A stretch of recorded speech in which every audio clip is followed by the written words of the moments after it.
On previous episodes of the Scottish English podcast, we've talked about folk songs and contemporary musicians. But Scotland has a rich and often overlooked tradition in classical music. From the grand concert halls in Edinburgh to the windswept landscapes that inspired symphonic masterpieces. Scotland's classical scene is a story of reinvention, resilience, and remarkable creativity.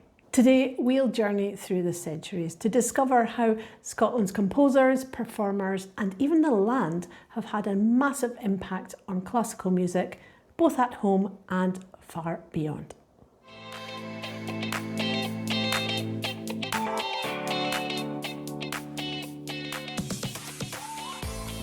Welcome to the Scottish English podcast, the show where we explore Scotland's culture and history, all while helping you improve your English.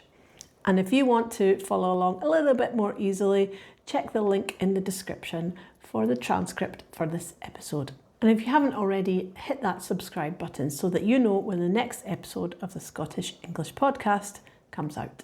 Early influences and Italian inspiration. Scotland's journey into classical music began in the 18th century when the Italian style swept across Europe. Musicians like Lorenzo Bocci introduced the cello and Italianate styles into Scotland, and the capital city of Edinburgh blossomed with musical societies and concerts. The St. Cecilia's Society was founded in 1695, and along with the Musical Society of Edinburgh, it helped establish a vibrant concert culture in the city, bringing together local and foreign musicians. Today, St. Cecilia's Hall hosts concerts and has a museum exhibiting historic musical instruments.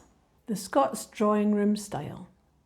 By the mid-1700s, Scottish composers like James Oswald and William McGibbon were crafting the Scots drawing room style. They took traditional lowland tunes and refined them with classical arrangements, making them much more popular and fashionable for the rising middle classes. This blend of local melodies along with European sophistication helped forge a unique Scottish identity in classical music. Symphonies, operas, and the first Scottish masters. The 18th century also saw the emergence of the first significant Scottish composers in the classical style. Thomas Erskine, the 6th Earl of Kelly, became the first Scot known to produce a symphony. Edinburgh's musical life flourished, with concert halls like St. Cecilia's hosting performances that rivaled those in Europe's great cities. Romanticism and national themes. In the 19th century, Scotland's dramatic landscapes and rich history inspired a new wave of classical works. International composer Felix Mendelssohn wrote the famous Hebrides Overture after visiting Fingal's Cave, a sea cave on the uninhabited island of Staffa. Additionally, Max Bruch's Scottish fantasy drew on Scottish melodies. Meanwhile, Scottish composers like Alexander Mackenzie, Hamish MacCunn, and William Wallace, but not that one, infused their works with national themes, creating orchestral pieces and operas that celebrated Scotland's legends and scenery. Modern innovations and global influence. The 20th century brought modernism and experimentation. Composers like Francis George Scott and Ronald Stevenson explored new techniques while taking inspiration from Scotland's scenery and poetry.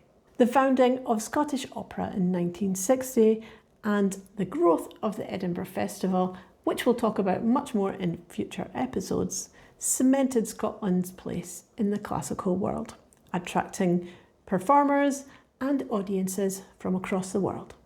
Classical music in Scotland today. Today, Scotland's classical music scene is thriving, with world-class orchestras, festivals and composers continuing the tradition.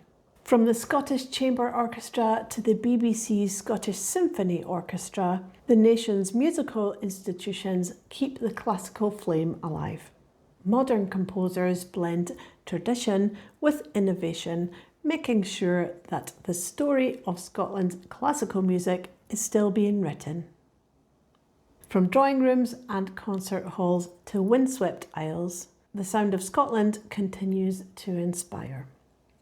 Check out the description because I have listed some of the songs and composers that I have mentioned in this episode. Thanks for listening to the Scottish English podcast. Join us next time where we will discover another aspect of Scotland's history or culture.